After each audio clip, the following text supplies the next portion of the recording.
Welcome to the Burton Ballers. Ain't got no time for no stallers, yeah. We are the risers, we're not the fallers. Our channel is growing wider and taller. Yeah, we're here to give you the news about your dear beloved blues, yeah. So if you like this YouTube channel, like, subscribe and turn on that bell. Yeah.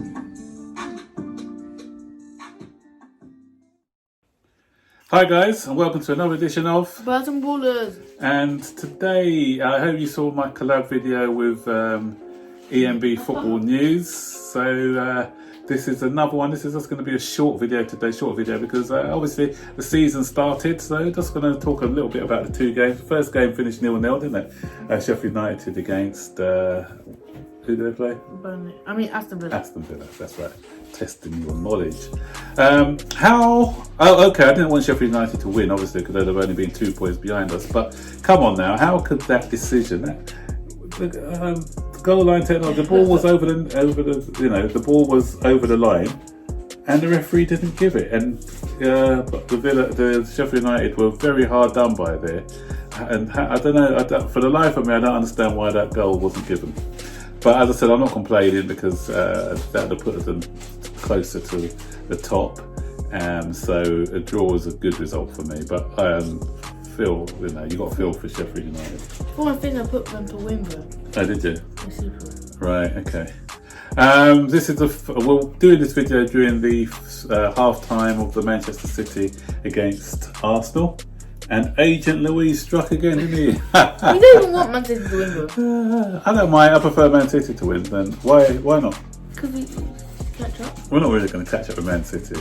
So really, we obviously Arsenal are playing their game in hand, so we just want to keep Arsenal at arm's length, don't we? Oh, I think nearly Kai Harvetz nearly went in. We were watching the last few minutes of the Leverkusen game as well whilst we're doing this video, because our hopefully Kai Harvetz, got his name right, haven't I? Kai Harvetz scored a nice goal for Leverkusen.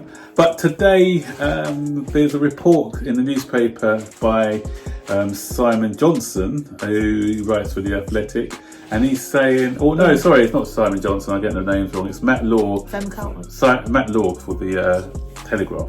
And what he's saying is that Chelsea value him at around about the 60 million mark. And Leverkusen want between 80 and 85 million for him. So what Chelsea are going to do, they're going to play the waiting game and wait to see if his team Leverkusen do not qualify for the Champions League, because they feel that if they don't qualify for the Champions League, they can get him for less. But it looks like they may do, because they're 3-1 up at the moment.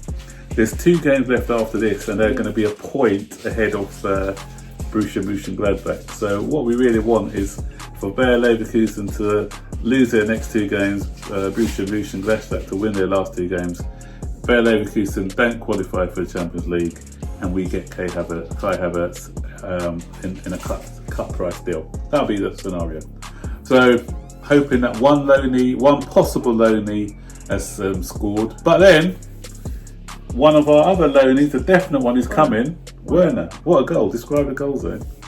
I think he was at the edge of the box, and he just shot him in his... Curled it into the top corner, wasn't it? Nice goal. So it's good to see what we'll be expecting from in Werner. Other news today, Chelsea news, is that Pedro has refused to sign a contract extension because, as we all know, the season was meant to finish at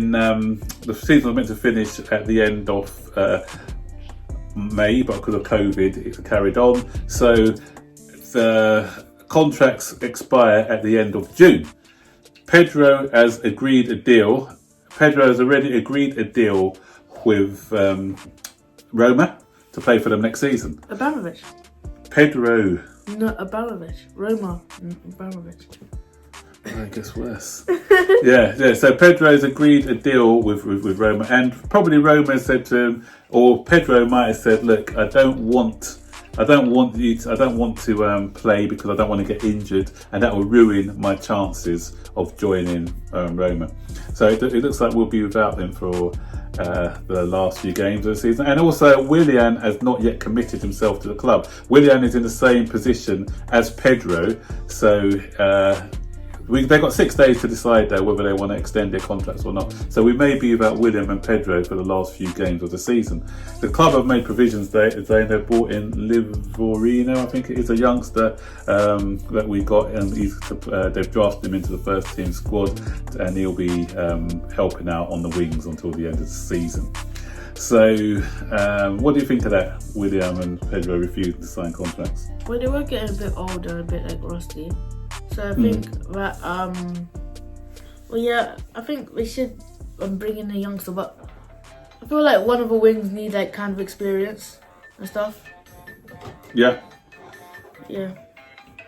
So do you think that they should sign an extension, or do you think that they're in their rights not to sign? I think they're in their rights not to sign, because like. Yeah, some people are going to give them a hard time and they'll say to them, why are they not signing? But it works both ways as far as I'm concerned, because the thing is, the club didn't offer Pedro a contract extension, so Pedro is looking after his own interests, of course. So if the club didn't offer him a contract, why should he sign a contract extension for the last 3 or 4 games, risk getting injured and risk a move away to another club? So for that reason, I am not one of those guys who are going to get on Pedro's case. Willian's kind of a different story, because for me, Willian was a bit greedy, because we always just offer people who are over 30 a 1-year contract extension. But with Willian wanted 3 years, but the club compromised with William's aim and said, okay, we will offer you 2. So the fact that they're all going to offer him 2 years instead of 3 showed a commitment by the club. Instead of 1. Yeah, 2 years instead of, 3 years instead of 2. Yeah, 2 years instead of 1. That showed that the club were willing to meet. They were willing to meet him halfway, but he didn't flinch. So where's he going to get a 3-year contract at his age? He's 32. And that's what's a stumbling block, because apparently Arsenal and Tottenham were looking at him, but again, no one's willing to offer him that 3-year contract that he wants. For me, I think he's just, that's a bit, he's just being a bit snaky for me in what he's doing. So anyway, we're just gonna watch the second half now of the Arsenal game. If Arsenal can lose, it's good, or even a draw. We don't want them to win. So yeah, we'll see what happens. So guys, don't forget to like this video, subscribe to the channel, turn on all post notifications so you know when we make a video, and don't forget to share this video as well, maybe. And have you said your prediction for Arsenal? They're going to lose 2-0. So 2-1. Yeah. Alright then, take care guys, see you later, bye bye. Bye.